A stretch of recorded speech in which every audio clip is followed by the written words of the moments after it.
vai ser só a Rita e a professora Natália, mas ainda bem que já... Quer as luzes?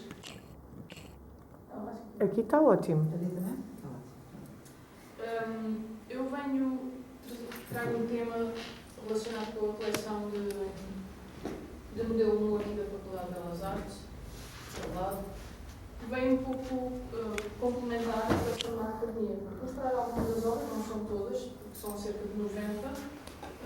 Eu trago aqui apenas algumas imagens, mas já estão todas públicas na tese de doutoramento, no repositório da Universidade.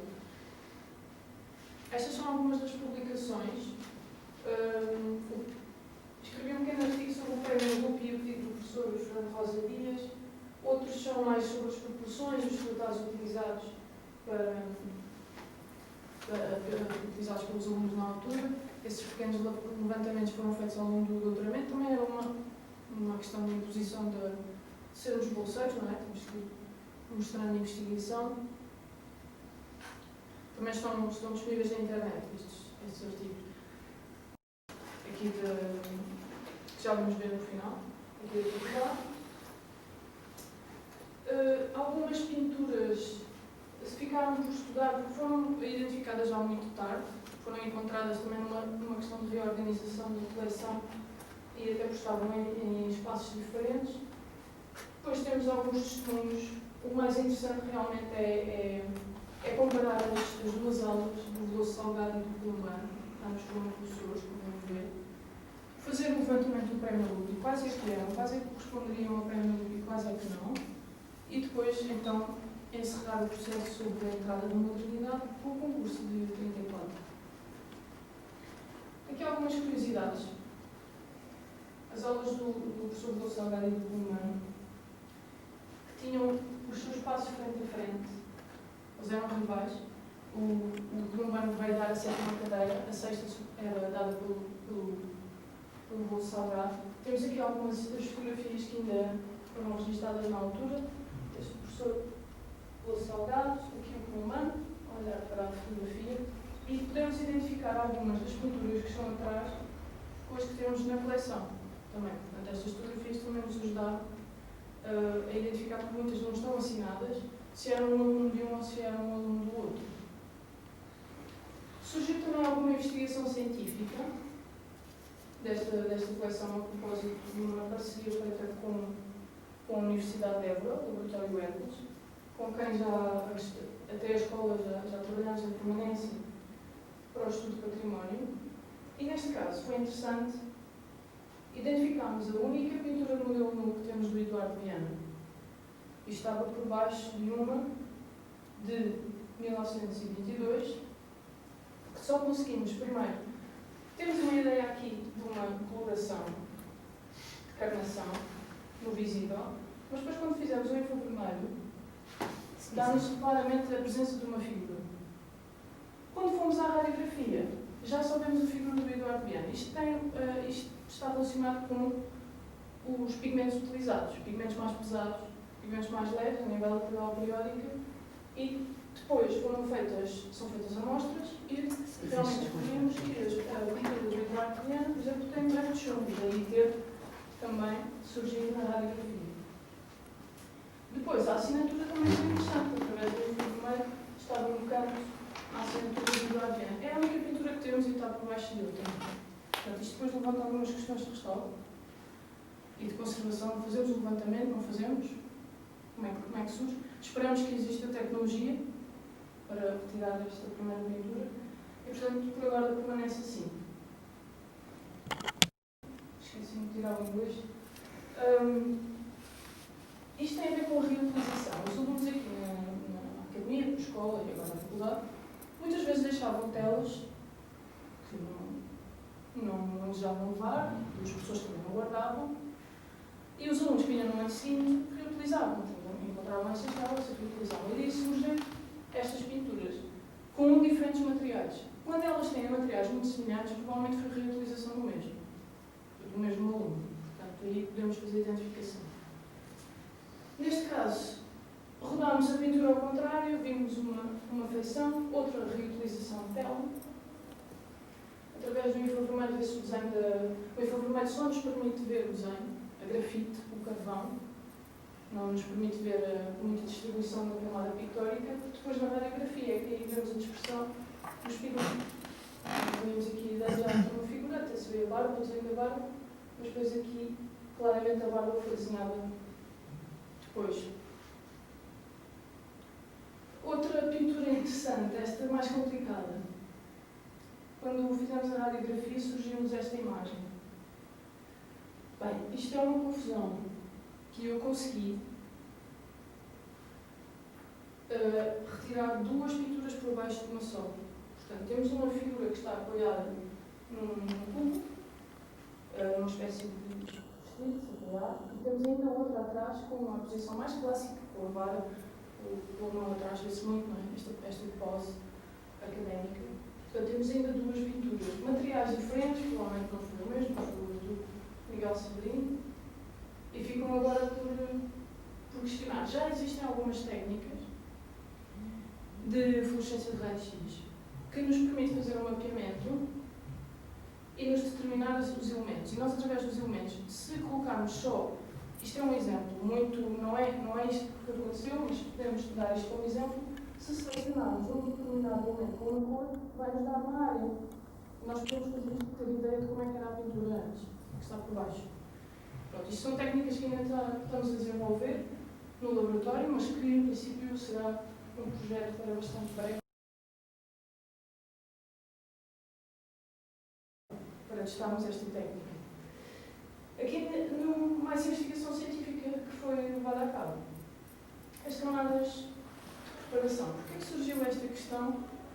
Estavam relacionadas com a conservação das pinturas. Portanto, havia pinturas que demonstravam muito mais problemas de conservação.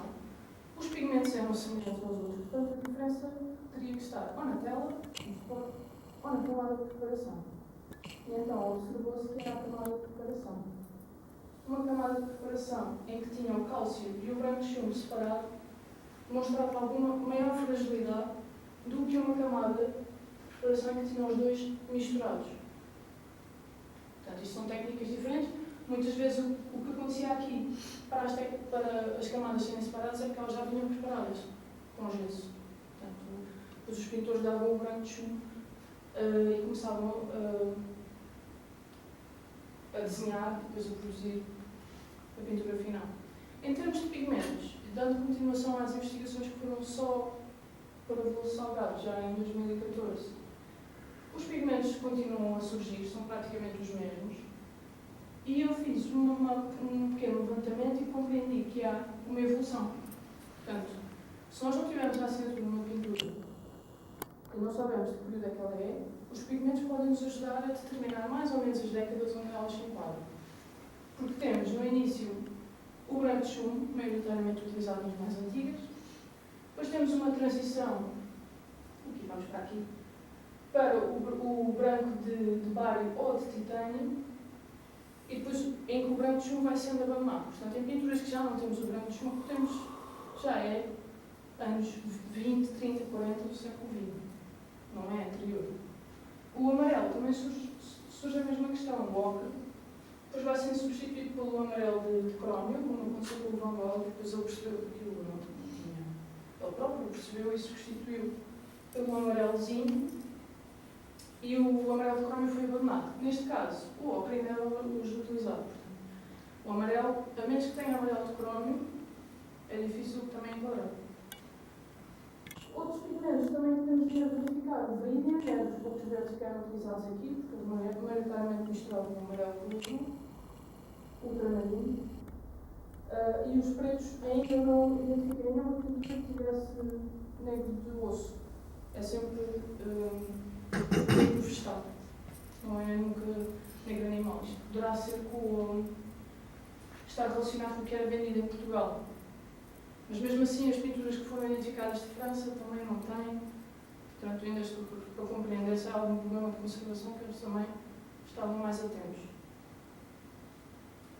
Em relação à aula do Colomano, eu achei muito interessante quando me deparei com uma das obras do Varela Alvim, que escreve as obras do Colomano, e registra com o professor colomano, não vamos falar de pintor colomano, vamos falar de professor colomano, como um homem da pintura de nuances de transição. Quando nós olhamos para a pintura de colomano, de facto, é o mestre das nuances de transição. Mas como professor não era assim. Nós não observamos pinturas dos alunos dele com nuances de transição no modelo 1. Portanto, ele levava este exercício de uma forma mais académica, não estava a transmitir o que ele era, mas sim a transmitir o método que ele achava mais académico e mais correto. Neste caso, temos o Ricardo Rubio Júnior e claramente não tem uma nuance de transição, mas pelo contrário, tem um reforço da limitação do corpo com o fundo. Isto leva-nos a pensar que existe uma faceta de pintor e uma faceta de professor em alguns professores que passaram aqui pela academia e pela escola. Outras questões que eu trouxe aqui. O retrato. A questão do retrato é muito interessante. Quando os modelos começam-se a repetir.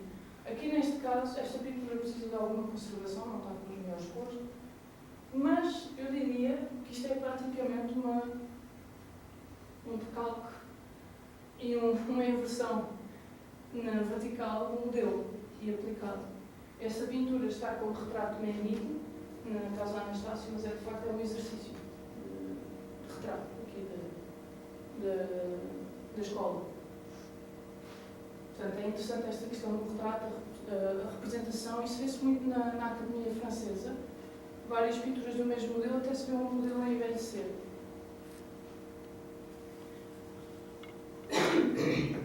Outras questões sobre as pinturas de Colomano. Por um lado, não temos processo do Colomano como professor, não existe na faculdade. Até agora ainda não consegui identificar documentação que diga a entrada do Colomano de Galpinheiro como professor para a 7ª cadeira.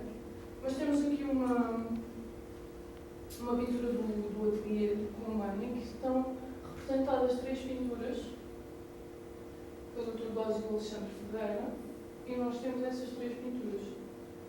Portanto, pelo menos estas 3 pinturas possivelmente são de Colomano. E o que é interessante aqui?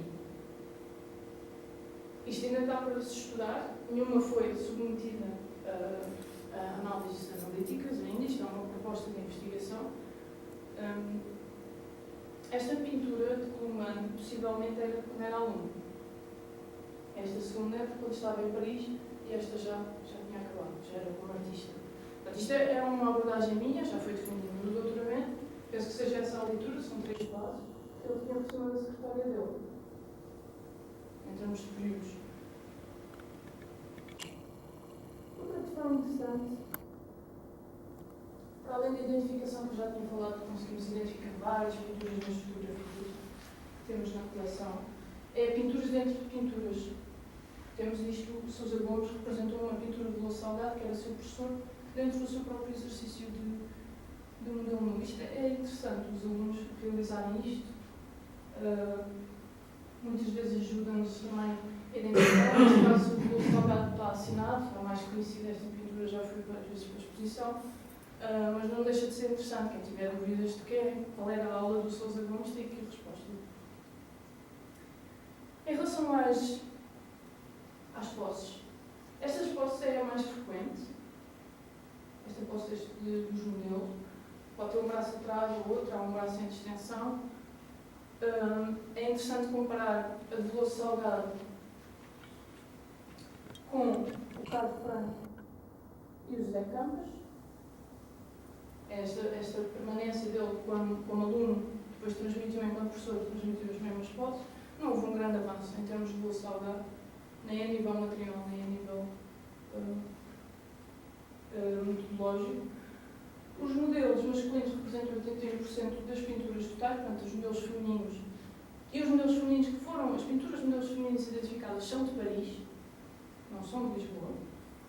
Portanto, a introdução do modelo feminino em Portugal já é muito tardia em relação a esta parte da coleção. O modelo em pé faz a maioria das pinturas, mas também temos situações de sentado ou mesmo deitado ou inclinado. Portanto, temos um pouco de variedade.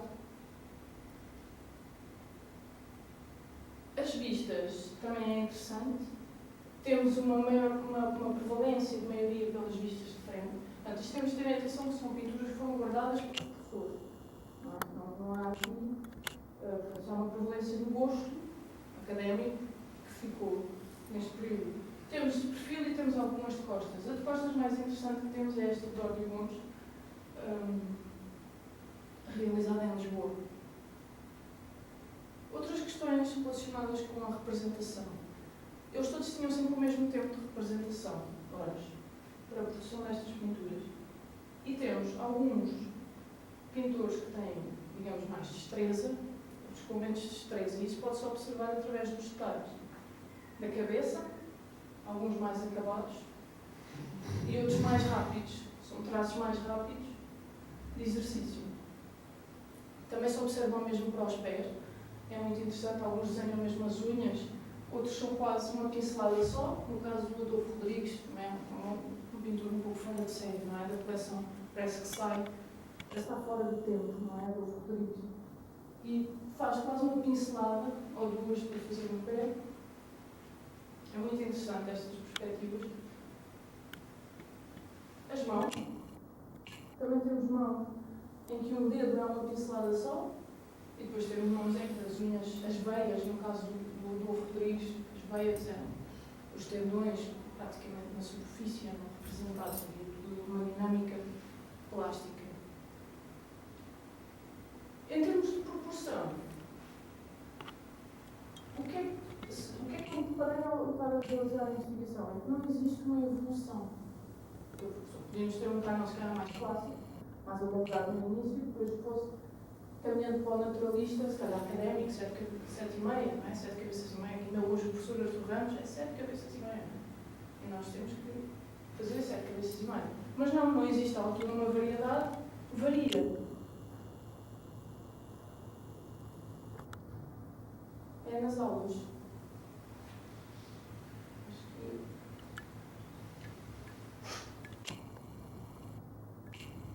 Temos uma variação do canon nas aulas. Veloso Salgado tem uma representação mais clássica, 7 cabeças e meia, 8, anda por aqui. E temos o Colomano com um canon mais atarracado, o que me levou a pensar que se calhar seria mais naturalista, ou mais próximo ao que era real. Já vamos ver no concurso, ver se vem essa diferença. Fez-se então um levantamento do Prémio Lupi, ainda não se tinha feito na faculdade. O interessante do Prémio Lupi, pronto, aqui está a Academia, não é novidade, mas a realização de um exercício, de um desenho de uma cabeça de gesso, que acompanhava então a pintura do modelo. E, portanto, o último, aquele período em Portugal, aqui no período da Guerra de Espanha, Segunda Guerra Mundial, etc. Aqui um período em que não há um prémio. E o último em 1960. No final disso, muitas mulheres a ganharem, muitas mulheres a ganharem o prémio. Em relação ao concurso, eu avancei com a teoria de que a modernidade entrou com Henrique Franco, um pintor quase muralista, não é? É um grande pintor muralista. Foi quem ganhou o concurso. Sabemos as questões políticas, deixámos-las de lado, mas só fazer aqui uma análise plástica e de proporção. Eu fiz aqui um levantamento da posição onde eles estariam face ao modelo. São 5 concorrentes: Fernando Santos, o Rubel Amante, o João Reis, o Henrique Franco e o Ricardo Bassaúde. Isto vem substituir o professor Ernesto Condesta, no ano anterior. Temos então, o que é que consistia o concurso? Numa pintura de modelo 1, 10 sessões, 3 horas, um esboço, uma composição final e uma avaliação perante um júri. Temos aqui um exemplo do esboço. O tema era tirado a sorteio, como as posições em relação ao modelo também eram. E o tema foi perseguido pelas bacanas. Temos aqui o esboço do Henrique Franco, temos a composição. Este não é do Henrique Franco, este é do Fernando Santos. E aqui a composição final do Henrique Franco. Esta é a composição do jardim. Nomes conhecidos. Todos os nomes conhecidos. Desde professores de anatomia a pintor. Enfim. Portanto, eu fiz então um levantamento. O que é que se observou? é que houve uma prevalência da plástica própria de cada pintor. Eles aqui não vieram tentar ser académicos. Quando vemos a pintura do Abel Manta, identificamos logo com o Abel Manta. Quando observamos a pintura do Henrique Franco, nós nem precisamos ter a assinatura destapada, dá logo para perceber. Portanto, eles não tentaram ser académicos, já estavam de uma forma livre a representar aquilo que eram e a testar e a mostrar o melhor que tinham. E isso vê-se tanto no corpo como no fundo destas obras. Temos um Abel Manta completamente matemático, 7 cabeças e meia, não há uma perfeição fantástica.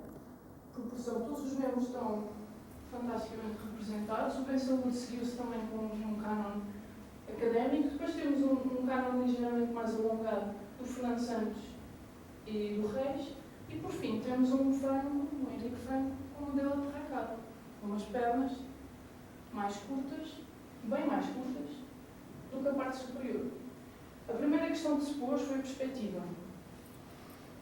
A perspectiva que o pintor poderia ter na fase de representação. Provavelmente a perspectiva está ao contrário. Se o pintor estivesse mais alto, esta parte do fundo não estaria assim. A porta não teria aquela dinâmica. Portanto, não poderia ser, ele teria que estar muito alto, não é? Para representar um modelo assim, basicamente assim que não conseguir representar. Então, o que ele representou é um cânon que denominamos como atarracado. E se formos ver, com a ajuda da Faculdade de Medicina e com alguns professores que eu falei de anatomia, o homem português é atarracado. O homem português, caracteristicamente, tem os membros inferiores mais curtos que a parte inferior. E, portanto, talvez tenha sido o pintor que representou com o maior realismo dele. E aí se dá também o facto da plástica do Henrique Franco ser tão diferente, não é? Estamos a falar de um muralista, poderá ser um sinal de modernidade. É entrada aqui na escola. Mas não é só. O que cheguei à conclusão é que são vários fatores. Temos as posições dos anos finais que estava a acontecer no país. Temos a literatura, muita literatura, há levantamentos, muita obra que os alunos consultaram, quando tiravam o curso. As remessas de pensionistas, o que é que estava a acontecer lá fora? Era exibido cá. Os colegas tinham acesso. Para além de se trazerem informação. O próprio Veloso Salgado foi pensionista. E por aí foi muitos outros aqui. E, portanto, todos estes 4 fatores deram, então, a introdução da modernidade. Essas são as principais conclusões, em termos teóricos. Atividades ainda a desenvolver. É um catálogo total, portanto, de pintura no mundo. Isto é só um exemplo. Vai ser em Berlim, já está a ser finalizado. Não sei qual a situação em que vivemos ainda vai ser este ano, vamos ver. Pelo menos para mostrar a coleção, porque é preciso divulgar. É preciso divulgar para que venham investigadores, que venham professores, que venham estudiosos que desejem consultar e integrar na sua investigação, porque senão isto não pode morrer com um doutoramento, não é? 1 ou 2, tem uma outra colega que também está a realizar o doutoramento em torno de Adriano Sousa Lopes e, portanto, não se pode finalizar nisto. Tem que continuar.